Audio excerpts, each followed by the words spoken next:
Welcome to night 30 to fall asleep fast. This is a quiet place where you don't need to focus, remember, or do anything at all.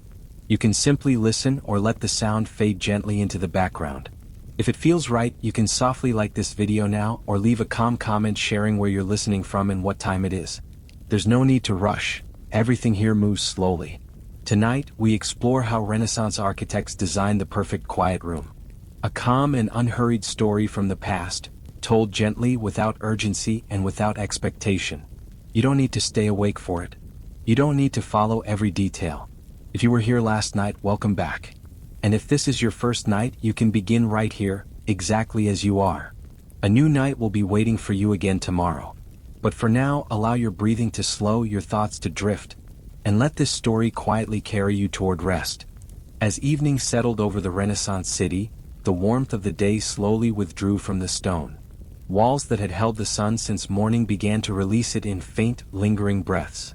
The streets narrowed into gentle corridors of shadow, where the last light of dusk rested along the upper edges of tiled roofs. There was no urgency in the air. The markets had already thinned, the louder footsteps softened, and what remained was a city returning quietly to itself. Stone defined everything.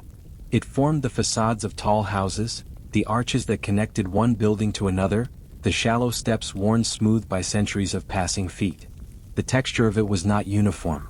Some blocks were pale and chalky, others deep and warm in tone, carrying faint traces of chisel marks left by hands long gone. Even in stillness, the stone seemed to remember movement. It had absorbed years of voices, wheels rolling over cobbles, distant bells marking the hours.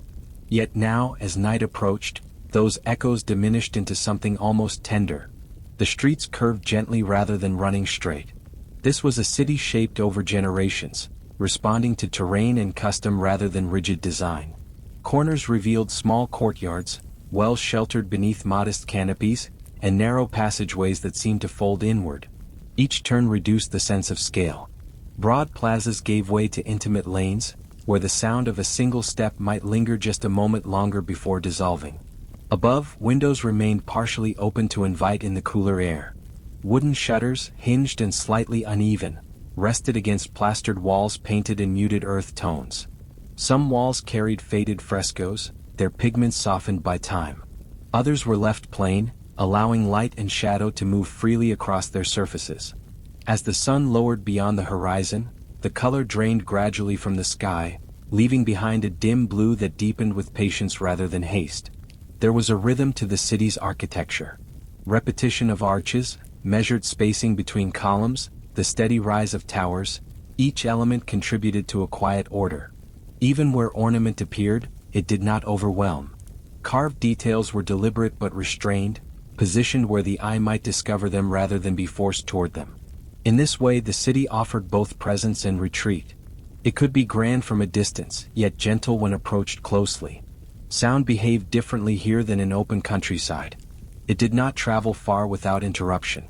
Stone intercepted and redirected it.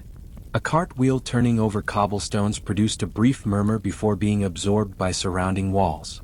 A door closing somewhere down the street sounded less like an interruption and more like a soft punctuation. The architecture moderated noise, not through silence alone, but through containment. Space itself guided the ear. As evening deepened, lamps were lit within homes, though their glow rarely spilled far into the street. The exterior remained dim, defined more by outline than detail. Roof lines cut into the darkening sky, and the occasional tower stood as a quiet silhouette. From certain angles, one could glimpse the dome of a cathedral rising beyond clustered buildings, its vastness subdued by distance and fading light. Yet even these monumental forms seemed at rest, as though relieved of the daytime attention they commanded. Air moved slowly through the lanes. It carried faint traces of earth and lime, of wood and distant water. Somewhere beyond the visible streets, a river continued its steady course, though here it was felt more than heard. The city had grown along its banks, drawing from its flow without disturbing its patience. Stone bridges arched over it with a simplicity that mirrored the arches of cloisters and loggias elsewhere in the city. Within this environment, architecture was not merely an expression of wealth or ambition. It shaped how bodies moved and how minds settled. The narrowing of a passage encouraged a slower pace. The sudden widening into a small square invited a pause. Light and shadow worked together to soften transitions.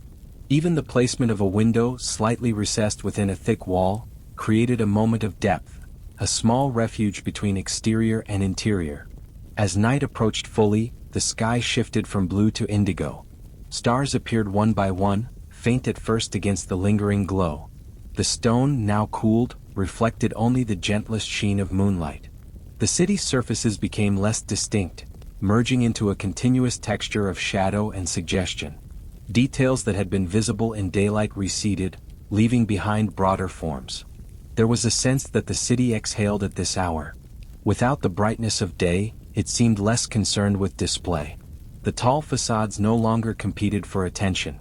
The careful carvings above doorways, the decorative cornices, the painted coats of arms, all faded into quiet obscurity. What remained was proportion and mass, the fundamental geometry of walls and openings. In the absence of distraction, the underlying structure revealed itself. And within that structure lay countless interiors. Behind every heavy door, beyond every shuttered window, rooms waited in varying degrees of light and shadow. Some held the last murmurs of conversation. Others had already grown still. The thickness of the walls promised insulation from the outside, a gentle barrier between public life and private thought. The city, so composed of stone and echo, contained within its spaces of increasing calm. A single narrow street curved toward a darker stretch, where houses stood closer together. The sound of footsteps here diminished more quickly, absorbed by the density of construction. A wooden door, reinforced with iron studs, rested flush within a stone frame. Its surface bore the marks of years, small scratches, a softened handle polished by touch. It did not demand notice. It simply existed as part of the wall, a threshold waiting without urgency. Above it, a modest window caught a faint glimmer of moonlight. The glass, uneven and slightly clouded, reflected the sky in fragments. Beyond that glass lay a room not visible from the street. A space shaped deliberately, protected from the city's remaining murmurs. The exterior gave no indication of its proportions, its light, or its stillness. Yet the architecture of the city suggested that such rooms were common, quiet chambers nested within solid shells. The air cooled further, and the city's echo diminished almost entirely. Stone now held the night more than the day. In this softened darkness, boundaries became invitations rather than barriers. Doors implied entry. Windows hinted at interior glow. The rhythm of arches and walls guided the eye inward, away from the open street and toward the contained spaces beyond. And so the city, with all its measured stone and fading sound, seemed less like an end in itself and more like a gentle outer layer. Beneath its surface lay rooms designed not for spectacle, but for retreat. Spaces where noise could fall away entirely, where proportion and enclosure shaped a different kind of quiet. The street remained still, but attention drifted naturally toward what lay behind the walls, toward the threshold where exterior echo would give way to interior calm. The wooden door did not move quickly. It opened with the steady weight of its own construction, thick planks bound together by iron bands that had darkened over time. The surface bore the softness that only years of touch could create, where palms and fingers had worn the grain smooth. When it shifted inward, it did not announce itself. The sound it made was low and contained, as though even the hinge understood the nature of the space beyond. Crossing the threshold required only a single step, yet the sensation changed immediately. The air inside was cooler, untouched by the last traces of sun that still clung faintly to the street. Stone walls rose on either side, not in grandeur but in quiet assurance. Their thickness was visible in the depth of the doorway itself, a passage of stone that briefly enclosed the body before releasing it into the interior. Behind the door, the city did not vanish entirely, but it receded. The echo of distant footsteps became indistinct, as though absorbed into layers of masonry. What remained was a softened hush, shaped by surfaces that held sound rather than returning it. The architecture did not silence by force, it simply prevented sound from traveling far. A small courtyard opened beyond the entrance, modest in scale and enclosed on all sides. Its floor was laid with worn stone, cool and faintly uneven. At the center stood a shallow well, its circular rim smoothed by use. Above, the sky appeared as a narrow rectangle framed by tiled roofs and plastered walls. The last light of evening descended gently into this confined space, turning pale surfaces briefly golden before surrendering to blue. The courtyard served as a pause between exterior and interior. It allowed air to circulate and light to enter, yet it remained protected from the movement of the street. Windows faced inward rather than outward, their shutters angled slightly open. In this configuration, the building gathered light without gathering noise. It was an arrangement common in many Renaissance dwellings, where privacy and proportion worked together quietly. Stone columns supported a narrow loggia along one side, their capitals simple and measured. The arches they formed were neither imposing nor ornamental beyond necessity. They provided rhythm rather than spectacle. Moving beneath them, one sensed a steady repetition. Arch, column, arch, each interval consistent with the next. The pattern did not demand attention, yet it guided movement naturally, slowing the pace without instruction. Beyond the courtyard lay the inner rooms. Their doors were smaller than the main entrance, crafted of wood but less fortified. One stood slightly ajar, revealing only a suggestion of darkness within. The floor transitioned from open stone to smoother surfaces inside, sometimes covered with woven mats that softened footfall further. Each layer of entry reduced the presence of the outside world. Within these walls, sound behaved differently still. A footstep did not travel far before dissolving. The ceiling beams, heavy and exposed, absorbed vibration rather than amplifying it. Plastered walls, finished with lime and pigment, held warmth gently during the day and released it slowly at night. The architecture functioned almost like a vessel, containing not only space but atmosphere. The thickness of the walls was not merely structural. It created depth in every opening. Windows were set back, forming small alcoves where light pooled softly. Sitting within such a recess, one would feel both sheltered and connected, able to look outward without being fully exposed. Even without furnishings, the room possessed areas of natural retreat formed by its own construction. The door through which one had entered now rested closed behind, its presence felt more than seen. It did not isolate completely, faint sounds might still reach the interior in muted form. Yet the door marked a boundary, and that boundary altered perception. Outside, the city expanded in all directions. Inside, space was defined, contained, and deliberate. In many Renaissance homes, such thresholds were carefully considered. Architects and builders understood that transition shaped experience. The narrowing of a doorway, the slight lowering of a ceiling before entering a larger chamber, the shift in light from open sky to filtered glow, all these elements prepared the mind to settle. Movement became slower not by command but by design. The courtyard darkened gradually as night deepened. Moonlight replaced the fading warmth of evening, falling in a pale column from above. Shadows gathered along the edges of the walls, leaving the center gently illuminated. The well at the courtyard's heart reflected a faint shimmer of light, then returned it in softened form. Water, like stone, contributed to the quiet. Inside, a single candle might have been lit in an inner chamber, though its glow barely reached the courtyard. The interior did not seek to dominate the exterior with brightness. Illumination remained contained, confined to the spaces where it was needed. In this restraint, there was balance.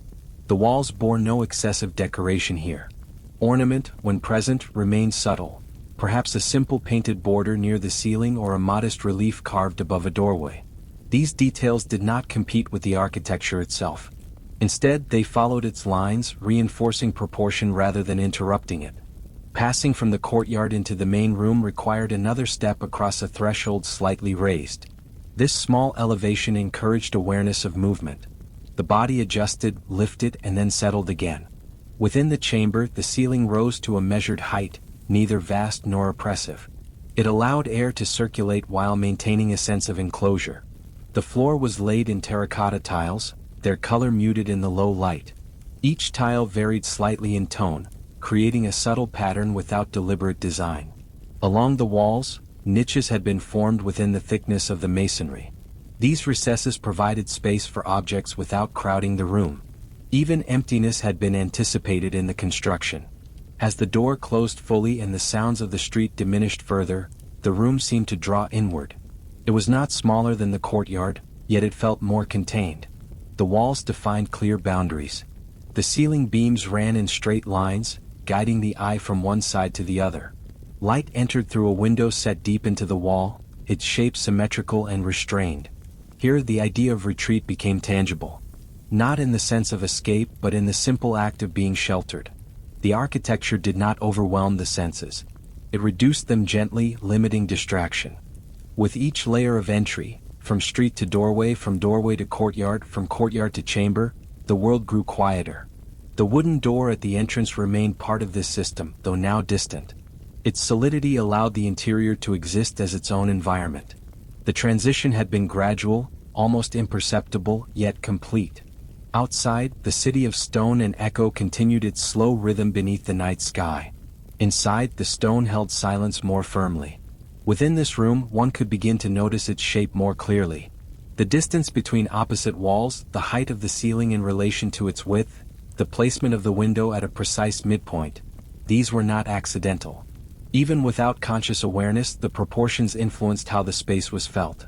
There was an order here that did not announce itself, but quietly guided perception. And as attention settled further into the chamber, the structure of the room itself began to emerge as the true source of its calm, suggesting that its quiet was not only a matter of thick walls and closed doors, but of something more deliberate in its design. Within the quiet chamber, the proportions of the space began to reveal themselves with gentle clarity. The walls, once merely enclosing, now defined the room in a measured, deliberate way. Each corner held a soft angle, neither sharp nor abrupt, suggesting continuity rather than interruption. The height of the ceiling related to the width of the room in a quiet balance, so that the body might feel neither compressed nor adrift, but comfortably accommodated within its bounds. The floor, previously noted for its muted terracotta tiles, extended in a steady plane, guiding movement without requiring attention. The slight variation in hue among the tiles created a rhythm that complemented the arches overhead, the wooden beams tracing lines along the ceiling in unhurried parallel. Every element seemed aligned with intention, forming a network of invisible guidelines that the eye absorbed without needing to name them. Light entering through the recessed window revealed the space gradually. The deep-set frame softened the transition between exterior brightness and interior shadow, creating a gentle gradient along the wall surfaces. Shadows stretched and shortened as the moon advanced, outlining the geometry without harshness. Each wall, each ledge, each ceiling joist participated in a quiet dialogue of form and space, offering orientation without dominance. From one side of the room to the other, the interplay of vertical and horizontal lines encouraged subtle observation. The verticals of the walls met the horizontals of the beams and floor edges in clean intersections, producing a sense of calm repetition. These relationships were not symmetrical in the strictest sense, but they resonated with a natural order, an understated harmony that unfolded slowly as one's gaze traveled across surfaces and along edges. Corners softened by masonry did not merely meet, they suggested continuation, an invitation for the eye to follow the wall into its next segment. Beams overhead traced paths parallel to the floor, forming a quiet framework. Light and shadow fell across these paths differently as evening deepened, emphasizing contours without drawing attention away from the encompassing stillness. The window itself, positioned thoughtfully within the thick wall, created a small alcove where light pooled softly. Its geometry reinforced the room's balance. The sill aligned with the height of the adjoining walls, the depth of the recess proportional to the width of the pane. In these subtle measures, the room conveyed structure and order, a framework that did not demand notice but allowed the observer to rest within it. Even the door that led back to the courtyard contributed to the composition. Its verticals and panels echoed the verticality of the beams, the horizontals of the floor, and the lines of the window recess. The alignment was nearly imperceptible, yet it harmonized with every other plane and angle in the room. Such consistency was a quiet reassurance, the kind that shaped presence without assertion. The eye could follow the ceiling beams from one end of the room to the other. Their texture, muted and worn, formed long, unbroken lines that emphasized the room's length. Where they intersected with the supporting walls, the angles were measured and precise, reinforcing the notion of proportion. Shadows lengthened and softened across these surfaces as the night advanced, accentuating depth and subtle perspective without introducing contrast that might disrupt calm. Along the lower portions of the walls, niches and recesses followed a similar logic. They were neither ornamental nor intrusive, instead they offered regularity. Their dimensions respected the overall proportions of the room, creating spaces that invited the eye to pause briefly, then continue along the sequence of verticals, horizontals, and planes. Each led naturally to the next, establishing a rhythm of movement within stillness. From a vantage near the doorway, one could perceive the geometry in layers. The depth of the window alcove, the distance to the far wall, the span of floor to ceiling, all contributed to an encompassing sense of containment and order. There was a harmony to the proportions, not mechanical but intuitive, felt rather than calculated. The space did not impress itself upon the observer, it allowed them to exist within its quiet embrace. Air, cooled from the thickness of the stone, moved lightly through the chamber. Its subtle currents followed the contours of the space, brushing across walls and ceiling beams. In these currents, the structure of the room became tangible in a new way. Corners and recesses guided the flow, creating gentle shifts in movement that mirrored the geometry already visible. Sound, where it existed, was similarly guided, softening against the planes rather than bouncing freely. As attention lingered on the architectural lines, the room's scale became perceptible. It was neither imposing nor confining. The width accommodated comfortable movement, the height provided openness without excess. The proportions interacted with one another in a quiet equilibrium. One sensed a natural rhythm in the alignment of surfaces and angles, a geometry designed to foster calm through its very presence. Even in the absence of furniture or decoration, the space held character. Every element contributed to perception. The relationship between floor and ceiling, wall to wall, beam to recess. The room's geometry suggested stability and quietude, the kind of order that allows the mind to drift gently without interruption. One could simply move within it or remain still, aware of structure without effort. The light continued to change subtly. Moonlight shifted across the ceiling and walls, highlighting beams, niches, and alcoves. Shadows lengthened, drawing attention to intersections and edges in a soft, diffused manner. The room's forms became more apparent, not by assertion, but through the slow unveiling of luminance and perspective. Time moved without hurry, as did perception. Corners, recesses, and lines became part of a continuous observation. The eye traveled along edges, resting briefly at intersections, then continuing naturally. The rhythm of forms suggested calm. Nothing in the space demanded energy or thought. Proportion and geometry simply existed, allowing presence to settle comfortably, quietly, and without awareness of effort. And so the chamber, understood through its shapes and alignments, presented itself as a haven of measured calm.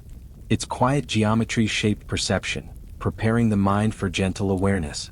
Within these proportions, there was no urgency, no need for action, only the unfolding realization that form itself can guide tranquility. Within the calm geometry of the room, objects appeared gradually, each placed with quiet deliberation. A small wooden bench rested against the wall, its surface polished from years of careful use, yet retaining the subtle texture of the grain. The legs were simple, sturdy, and measured to fit the scale of the space, neither commanding attention nor disappearing entirely. Nearby, a low table of similar wood extended across the floor, its edges worn smooth, corners softened by the passage of time. Shelves, shallow and built into recesses of the walls, held few objects, each one chosen to occupy its place with restraint. Small vessels of clay, darkened slightly with age, rested there without clutter. Their rounded forms contrasted softly with the straight lines of the shelves and beams, creating gentle variation without disrupting the balance of the room. One might notice the faint color of a glaze catching the light, subtle and muted, and feel a quiet satisfaction in its unobtrusive presence. A simple chair leaned against the opposite wall, its seat slightly concave from years of use. The angles of its legs and the slight curve of the back mirrored the proportions of the surrounding walls and ceiling, reinforcing the natural harmony that had been observed before. Each piece of furniture seemed to exist only to complement the space, to fill it without imposing upon it. Textiles appeared sparingly. A woven mat lay across the terracotta floor, its fibers soft underfoot and fading in color from the edges inward, creating a subtle gradient that blended seamlessly with the warm tones of the tiles. A cloth draped over the low table, light in weight, allowed folds to settle naturally, forming quiet shadows that echoed the geometry of the room. Each fold and crease moved imperceptibly with the slightest air currents, adding a gentle liveliness without disruption. The placement of every object encouraged stillness. Nothing obstructed movement and no piece demanded focus. Even small decorative items, carved from wood or stone, rested in their niches with quiet dignity, their shapes echoing the lines and arcs of the room itself. A small sculpture of a simple form, perhaps a figure or a vessel, sat low on a shelf, catching a slant of light in the late evening and returning it softly to the surrounding surfaces. Within the room, each furnishing contributed to the sense of enclosure without constriction. The eye traveled from object to object along the natural pathways of the space. The alignment of shelves, tables, and benches followed the rhythm established by walls, beams, and recesses. Proportion was maintained at every level, reinforcing calm perception without requiring thought. Even empty surfaces were intentional. A tabletop left bare allowed the room's geometry to breathe, while nearby objects defined scale and context. In corners, the absence of clutter emphasized the rhythm of the room's angles, enhancing awareness of space rather than drawing attention to itself. Silence in these areas was not emptiness, but a deliberate balance alongside presence. The furniture and objects also interacted subtly with movement and sound. A small ceramic vessel might release a faint murmur of vibration if touched by air currents, yet these occurrences were so gentle as to remain part of the background, unremarkable and soothing. The surfaces of tables and benches absorbed rather than reflected noise, contributing to the room's overall serenity. Each furnishing reinforced the boundaries established by the architecture. A bench aligned parallel to the wall emphasized the linearity of the space. A low table traced a perpendicular path across the floor, and the chair mirrored the vertical rhythm of a nearby beam. Even as attention wandered, the eye could sense order in these placements, guided by shape, line, and proportion rather than by conscious arrangement. Objects carried subtle marks of use, soft evidence of human presence long past. The indentations of hands on wood, faint discolorations where sunlight had touched surfaces, and the gentle wear along the edges suggested a history lived quietly. These traces added warmth without demanding attention, lending a sense of continuity and gentle life to the still room. In the soft illumination provided by a narrow window or a distant candle, textures became more apparent. The weave of a mat, the surface of a wooden table, the curve of a ceramic form, all revealed themselves slowly, inviting observation without urging it. Shadows pooled gently beneath chairs and tables, forming shapes that moved imperceptibly as light shifted, blending seamlessly with the room's geometry. Even in the absence of activity, the room felt prepared. Every object seemed placed to allow passage and contemplation, without crowding space or dominating perception. The furnishings were partners to the architecture, extending its lines and echoing its angles, completing the composition of calm established by walls, floor, and ceiling. A bench near the window caught the faint light of evening, offering a place to pause. A table nearby reflected the soft gradients of shadow and illumination, forming subtle contrasts that drew the eye gently across the space. Each object existed in quiet relation to the next, creating a rhythm that mirrored the natural movement of air and light. The room, now fully furnished in this restrained manner, seemed to hum with an invisible order. Objects anchored the geometry without interrupting it, giving form to the emptiness while preserving the sense of openness. Even as night deepened, each piece remained unobtrusive, a participant in the quiet unfolding of time and space. And as one's attention lingered on the furnishings, noticing their textures, their proportions, and their subtle interplay with the surrounding architecture, the room's calm deepened further. Each object contributed silently to the overall serenity, establishing a sense of rhythm, balance, and gentle presence. The furniture, like the walls and beams themselves, guided perception without demand, offering comfort through arrangement rather than through statement. From this quiet observation, one could begin to perceive how the space might change under shifting light, how surfaces would catch and scatter illumination as day faded into night, preparing the mind for the next layer of experience, the gentle dance of shadows and reflections that awaited in the following hours. As the night deepened, light moved softly through the room, tracing paths across walls, floors, and furniture with a patient and unhurried rhythm. Moonlight filtered through the narrow window, striking the wooden beams above and casting delicate, elongated shadows that shifted imperceptibly as the hours passed. The gentle illumination revealed textures with quiet subtlety: the smooth surface of a table, the faint grain of a chair, the woven fibers of a mat on the floor. Each shadow and highlight unfolded slowly, allowing the eye to wander without urgency, to notice form and detail only as it wished.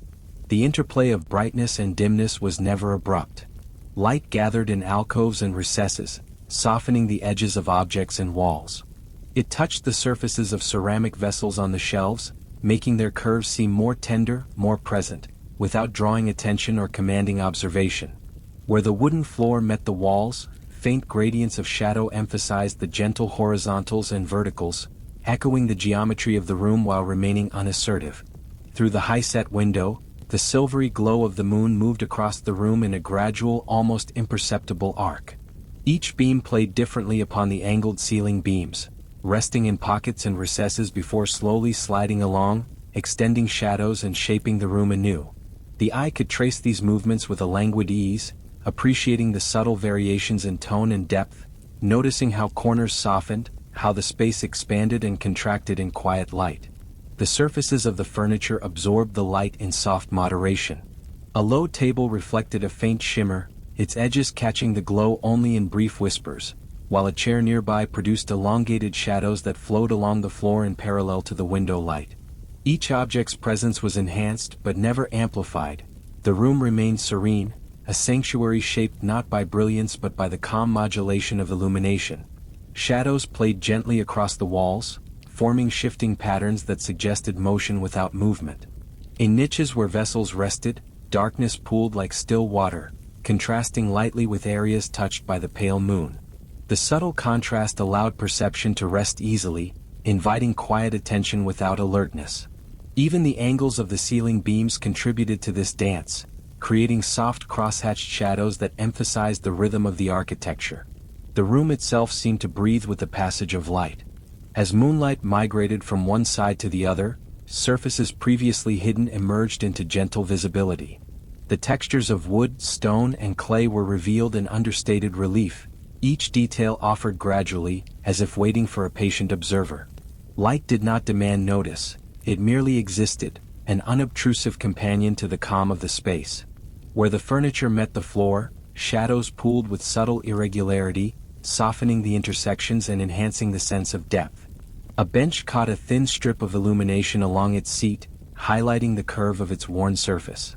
Nearby, a table's edge held a faint shimmer that gradually faded as the light moved, guiding the eye along a path without urging it.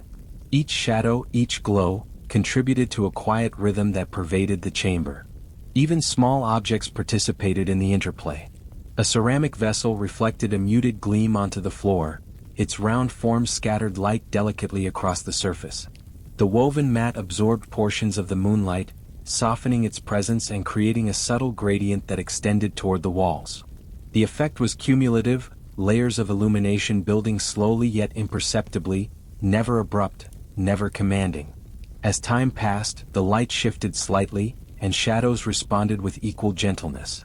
Angles of walls and recesses produced changing contours, emphasizing depth without drawing attention to themselves. The eye could wander freely, following the faint lines of light across surfaces, observing textures, corners, and edges as they subtly transformed. The space remained cohesive and serene, guided by the quiet patterns of luminance and shade. Air, moving softly through the room, carried the faintest hint of reflected light, brushing against surfaces and adding imperceptible motion to shadows. The interaction between air and illumination was slow, measured, like a gentle tide across the architecture. Even in stillness, the room's forms shifted in perception, revealing new subtleties with patience, allowing the mind to notice without effort. The interplay of light and shadow emphasized the careful balance established by walls, beams, and furnishings. Each angle, each plane, each surface contributed to the slow choreography of brightness, enhancing the geometry without altering it. A niche that had seemed flat in the absence of illumination now held a soft gradient, a gentle undulation that invited observation without requiring it. Through the night, the moonlight continued its silent migration, highlighting areas of the room in turn. Shadows lengthened, shortened, and deepened with ease, producing subtle contrasts and soft forms that lingered in peripheral vision. The textures of wood, stone, and woven fibers became gradually more tangible, not through intensity but through quiet presence. The room, observed through its play of light, became more alive, yet never active, maintaining a profound sense of calm. As attention drifted from one surface to another, one could notice how objects and architecture worked together to catch and scatter the illumination. The furniture, the recesses, the beams, and even the slight unevenness of the floor contributed to a delicate, shifting pattern that moved gently across the space. Every element participated, none overwhelmed, and all remained in quiet equilibrium. And as the moonlight continued its slow passage, casting its soft patterns and shadows, the room became a canvas of subtlety. Each surface, each form, each angle invited gentle observation. The calm interplay of light and shade encouraged presence without demand, offering serenity through the quiet unfolding of perception. From this tranquil dance, the mind could rest, senses could soften, and awareness could drift gently toward a sense of ease, readying for the next layer of experience, the soft arrival of distant, natural sounds that would soon enter the chamber. Outside the quiet room, the night unfolded with its own gentle rhythms. A light breeze moved slowly through distant trees, carrying the soft rustle of leaves that brushed against one another. The sound entered the space subtly, arriving through the open window or through the thin walls, never intrusive, always calm, as if the room and the night shared a quiet understanding. The murmuring of branches provided a hushed accompaniment to the room's stillness, joining with the play of light across surfaces, forming a delicate harmony of perception. Occasionally, the faint tapping of a branch against the window pane could be heard, soft and intermittent, blending seamlessly with the natural hum of the evening. A single leaf might shift, brushing lightly across another, producing a barely perceptible whisper that echoed in the quiet chamber. These sounds were gentle, like a distant conversation between elements of nature, requiring no response, inviting only observation. The cool air that entered with the breeze carried the faint scent of grass and earth, adding another layer of quiet presence. It moved across the furniture, lifting a fold of cloth slightly, causing the shadows to tremble with subtle movement. The interplay between air and light became more noticeable in this stillness, as if the room itself breathed in tandem with the natural world beyond its walls. Distant insects contributed faintly to the nocturnal chorus. A soft hum here, a quiet rustle there, each element was minute and restrained, forming a gentle texture of sound that seemed almost inseparable from the silence. The room absorbed these subtle noises, amplifying their calm rather than their volume, allowing each to be noticed only if one's attention drifted toward it. The gentle movement of the night extended to the floor and furnishings. The slight sway of a hanging cloth or the imperceptible vibration of a wooden table in response to the air currents echoed the patterns outside. Even the faint scratching of a tiny creature moving over stone or tile seemed measured, restrained, perfectly attuned to the surrounding quiet. The space and the natural world moved together without conflict, each enhancing the perception of the other. Light and sound intertwined in quiet dialogue. Moonlight continued to slide across the surfaces, highlighting textures and edges, while the whispers of nature softened these visual cues, adding an auditory layer that complemented rather than competed. The floor's warm terracotta tiles absorbed and softened the faint sounds of wind and movement, reflecting only a gentle echo that lingered briefly before fading. The subtle rhythms encouraged slow attention. One could focus on the sweep of a shadow over a chair while simultaneously noticing the faint rustle of leaves outside. The mind could wander along these twin currents of perception, visual and auditory, without strain or effort. Each moment passed slowly, seamlessly, allowing the quiet layers of the night to settle fully into consciousness. Even as the natural sounds fluctuated, they never demanded alertness. A bird's distant call, a soft murmur of insects, the rustle of a leaf, all arrived gently and departed without leaving a mark of urgency. The room remained a sanctuary, a still point where the minor changes of the night's environment were observed rather than reacted to. The harmonious presence of these whispers reinforced the previous impressions of geometry, furniture, and light, adding depth without altering the sense of calm. The air itself seemed conscious of the tranquility. It meandered slowly, carrying scents, shadows, and vibrations in equal measure. The gentle flow of wind caused a subtle shift in light as curtains or draped cloths moved imperceptibly. Moonbeams, touching the tips of objects, appeared to quiver slightly as the air brushed past them, blending movement, illumination, and sound into a seamless nocturnal experience. Each element contributed to a slow, continuous story.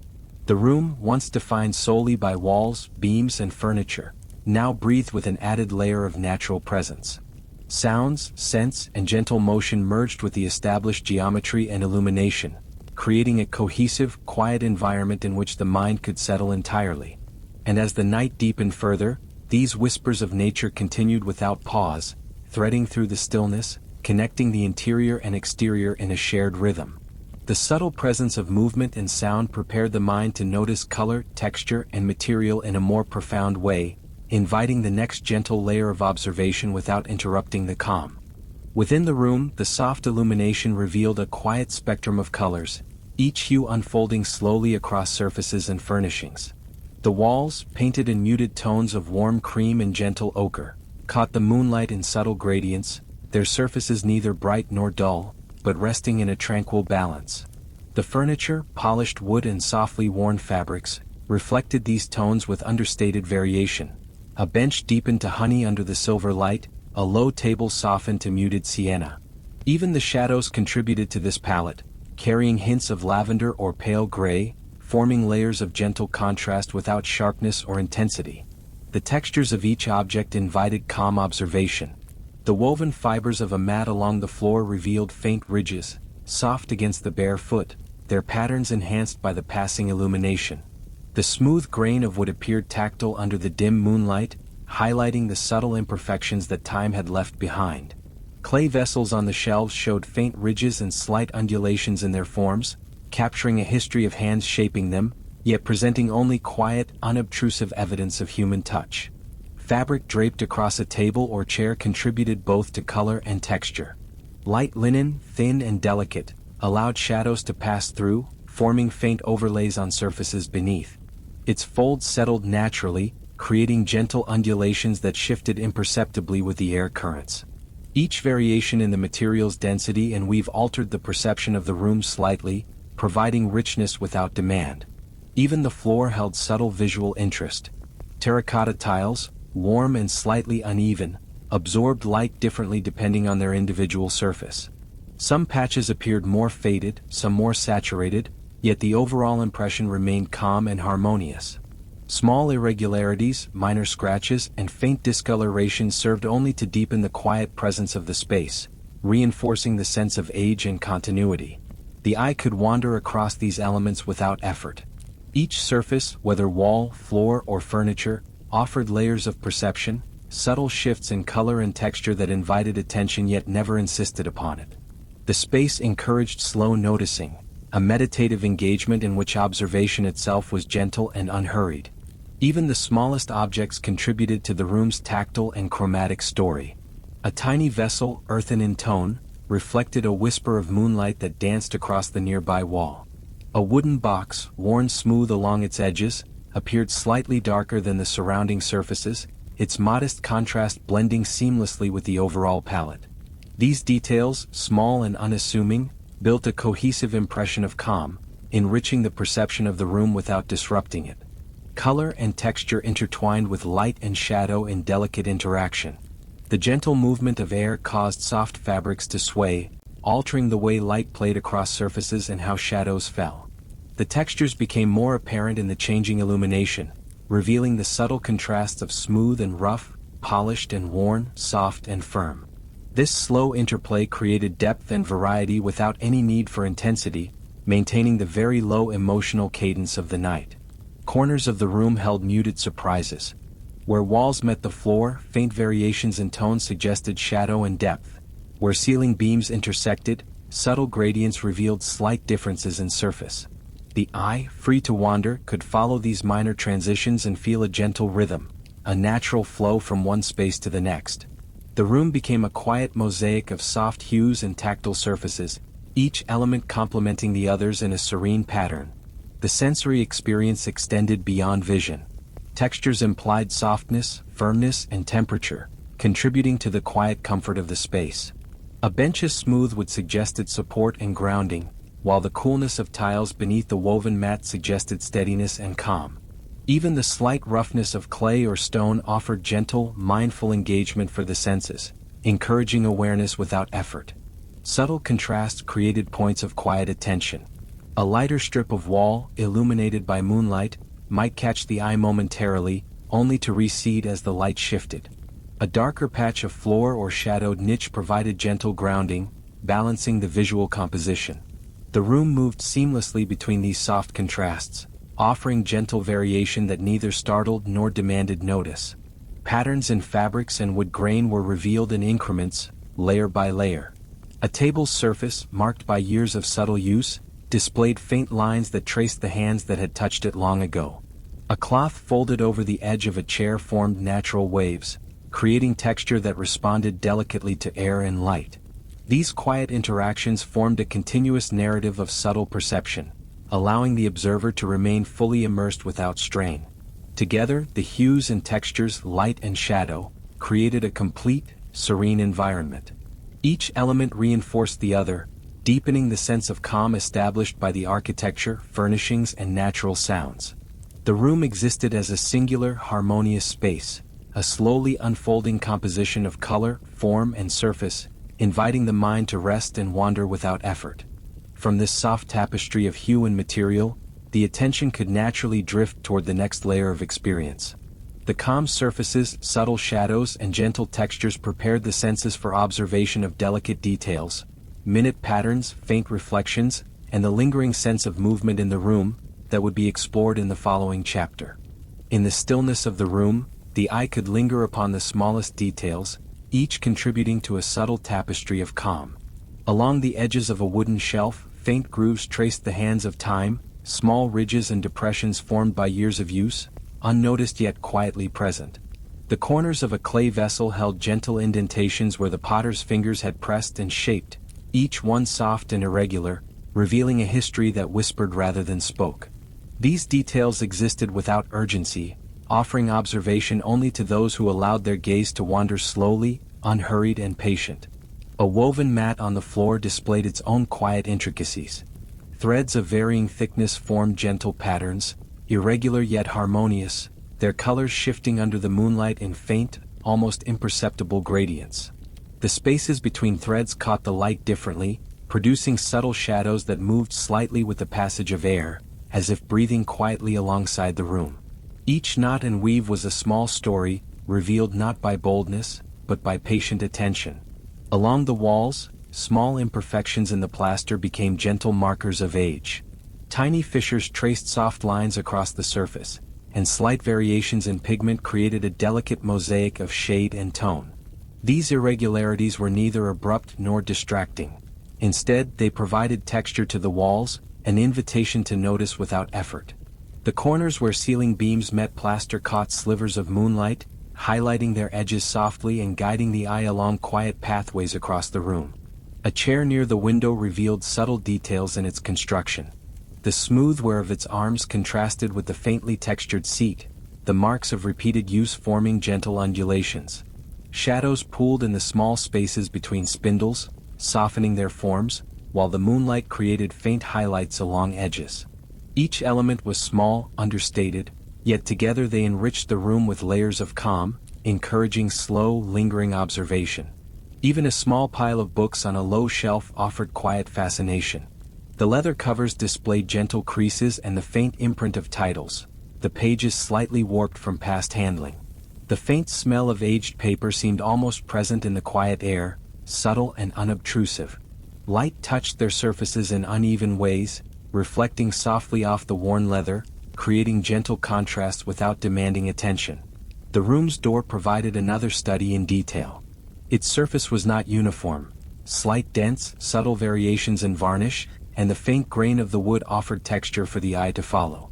The hinges, darkened slightly with age, carried traces of use that added a rhythmic punctuation to the otherwise continuous stillness. Even the small keyhole, barely visible in the low light, hinted at a quiet history, unspoken yet tangible. Small items on tables or shelves contributed additional layers of observation. A tiny ceramic cup reflected a narrow beam of moonlight along its curved edge. A metal latch, simple and unadorned, showed faint scratches where fingers had touched it, each mark a trace of calm interaction. The subtle differences between smooth and rough surfaces, light and shadow, invited gentle awareness, guiding perception through the room without haste or tension. Where the floor met the walls, small variations in tile, slight differences in grout, and the faint irregularities of wood created patterns that emerged only upon patient looking. Each subtle change added texture to the room, giving it depth and quiet interest. Light continued to play over these surfaces, moving imperceptibly, highlighting one area and fading over another, so that the details seemed to shift naturally, a slow unfolding of observation. The subtle details extended even to the air itself. Tiny motes of dust caught in the moonlight drifted slowly, their motion gentle, almost imperceptible. A faint ripple in the curtain as the breeze moved through the window altered the perception of the room's surfaces, shifting shadows slightly and bringing the smallest features into momentary prominence. The space became alive with these quiet, unnoticed movements, a gentle dance of form and light, of texture and shadow. Each element of the room, examined in detail, contributed to a larger sense of cohesion. The faint imperfections of plaster, the small marks on wood, the delicate weave of fabrics, and the subtle gradations of light and shadow combined into a serene whole. The mind could rest upon any element without urgency, moving freely from one quiet observation to the next, fully immersed in the unhurried narrative of the space. The small details, when observed together, formed a continuous, calm rhythm. Patterns repeated with minor variation, surfaces revealed texture in increments, and shadows deepened and softened with gradual movement. Every corner, every object, every surface offered richness without insistence, an environment designed to ease perception, rather than to command it. In this quiet attention to detail, there was a slow preparation for the room's final unfolding. The subtle textures, gentle lines, and soft contrasts created a continuity that would allow the space itself to feel fluid, almost living, as the observer's awareness drifted further toward complete calm. These patient observations readied the mind for the next chapter, where the room as a whole would be experienced in its most subtle motions and final moments of nocturnal stillness. The room, now observed in its quiet entirety, seemed to breathe with a gentle rhythm of light and shadow. Moonlight fell across surfaces in long, soft streams, shifting imperceptibly as the night deepened. The interplay of light on walls, floors, and furnishings created a slow choreography, a subtle unfolding that required no attention, no effort, only the quiet observation of shapes and tones gradually emerging. The eye could wander freely, tracing the edges of furniture, following the gentle slope of a ceiling beam, or pausing on the soft reflection along the surface of a polished table. Each movement of perception was unhurried, seamless, and continuous, allowing the mind to rest within the expansiveness of the room. From the window, the faintest whisper of breeze suggested motion beyond the immediate space. Curtains moved with barely a stir, brushing against the sill, while light shifted across the folds and floor. Outside, distant branches traced slow patterns against the night sky, casting delicate shadows that stretched across the room, blending with the textures and surfaces already present. This subtle interaction between interior and exterior created a layered perception, a sense of depth that remained calm, unobtrusive, and gentle. As the observer's gaze moved over the room, the accumulation of quiet elements, the walls, the beams, the furniture, and the smallest objects, began to feel like a continuous landscape of soft presence. Patterns in fabric, wood grain, and plaster formed a lattice of gentle repetition, guiding attention without insistence. The eye could linger or drift, finding no urgency, only the steady invitation to notice, to perceive the space as it slowly revealed itself. The floor beneath, previously a mere surface, now contributed to the rhythm of perception. Tiles of muted terracotta reflected light unevenly, creating a natural variance that lent depth and continuity to each step of the gaze. Faint imperfections in their surfaces, tiny scratches or discolorations, worked together with shadows cast by furniture to form a visual melody, one that was calm and uninterrupted. Each minor detail, once observed in isolation, now merged into a larger composition, forming an environment that was complete in its quiet harmony. The furniture, softly illuminated, revealed connections and continuity that the closer study of details had not suggested. A table and chair together suggested balance and proportion. The low shelf, with its arrangement of vessels and books, created subtle lines of focus, guiding the eye in a leisurely exploration. Nothing demanded attention, nothing startled or pressed forward. The entire room moved gently under the observer's gaze, as if each element were aware of the others, and all were aligned to sustain calm perception. Even the air itself became part of the unfolding. Dust motes drifted lazily, the faintest currents altering the angles of light across surfaces. The gentle sway of a curtain, a subtle shimmer of reflection from polished wood, a quiet glint along the edge of a ceramic vessel, all suggested motion that was almost imperceptible, yet continuous. These small movements allowed the room to feel alive without tension, each shifting detail reinforcing the sense of calm and presence. From one corner to the next, the room extended like a soft panorama. Shadows lengthened and shortened as the moon traced its arc, highlighting edges and contours without emphasis. A faint line of light on a wall revealed the gentle texture of plaster. A polished chair arm reflected a subtle shimmer that blended with the floor's warm tones. Every element of the space communicated with the others in muted dialogue, the cumulative effect a slow, harmonious unfolding that invited quiet attention and deep relaxation. The observer's senses, having traced textures and subtle imperfections, could now experience the room as a gentle continuum. The separate parts, the walls, the furnishings, the objects, the shadows, and the light, merged into a holistic perception. There was no beginning or end within this space, only the continuous, soft presence of everything at once. This gradual unification of perception encouraged a surrender to stillness, allowing the mind to drift alongside the gentle motion of light and air. Small details continued to emerge even within this expansive view. Slight variations in the color of tiles, the faint curvature of a tabletop, the subtle unevenness of a wooden beam, all were part of a continuous story, gradually noticed and gently absorbed. The room became a rhythm of visual calm, each observation flowing into the next, with no urgency or conclusion, only continuity and restfulness. In the slow unfolding of the room, the mind could feel a natural fading of focus, an ease into quiet observation. Shapes, surfaces, and subtle movements coalesced into an environment that did not demand, did not impress, but simply existed.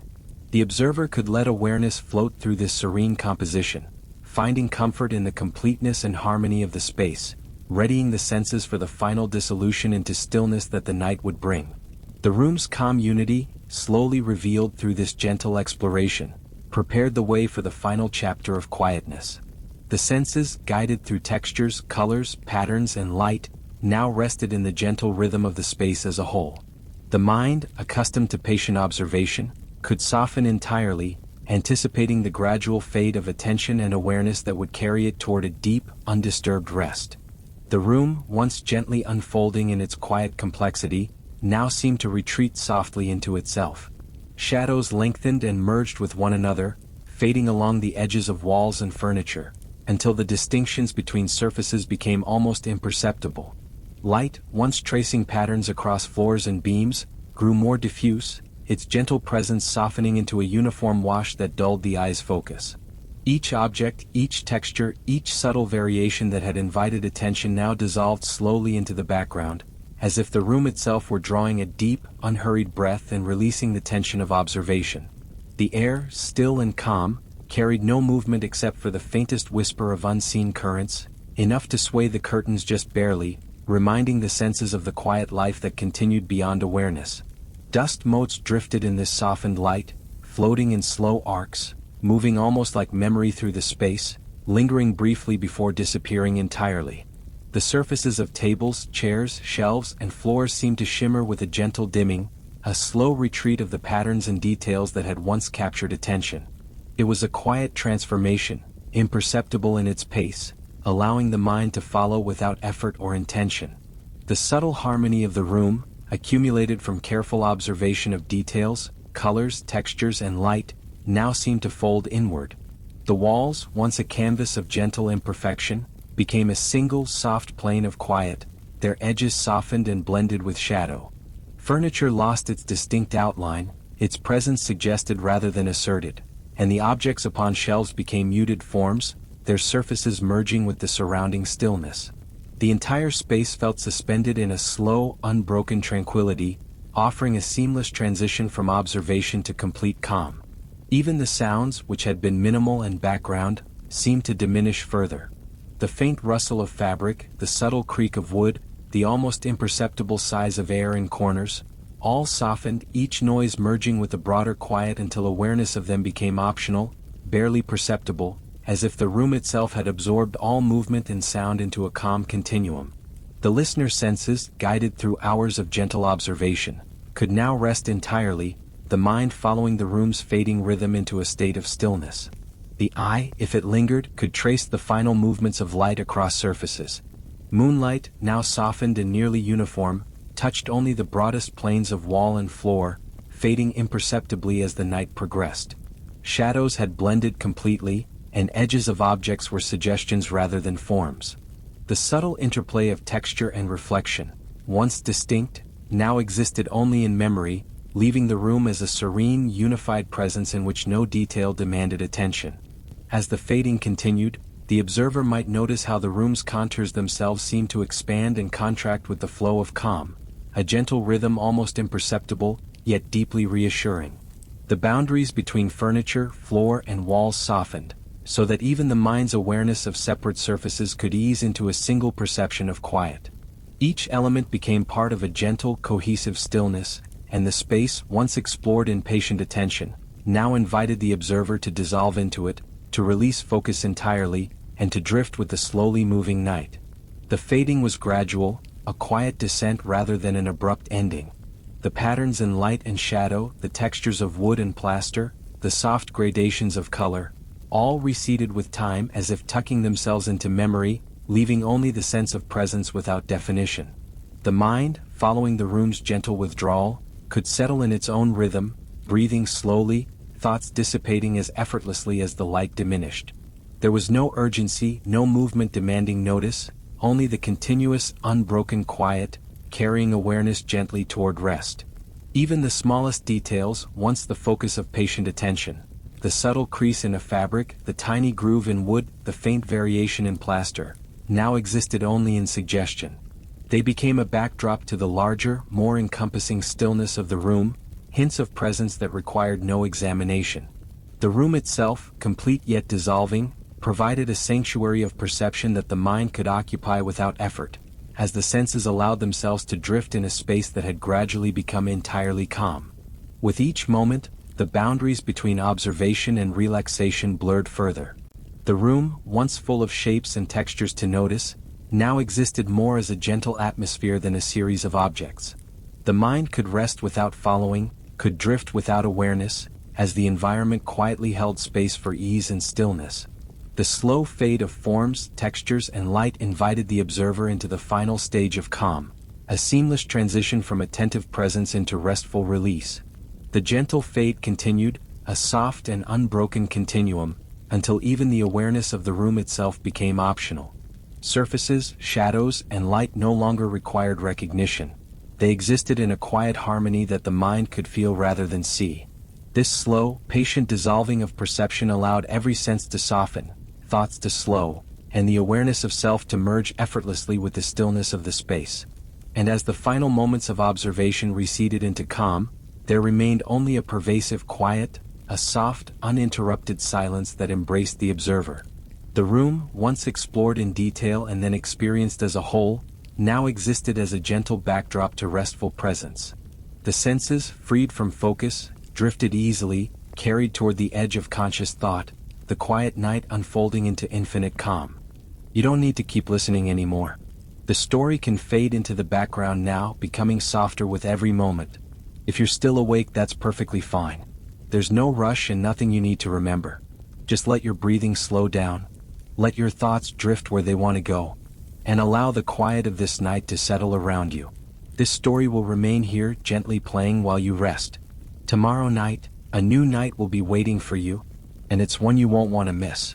And if sleep hasn't arrived just yet, you can quietly return to one of the previous nights, and let those stories guide you instead. For now, sleep well.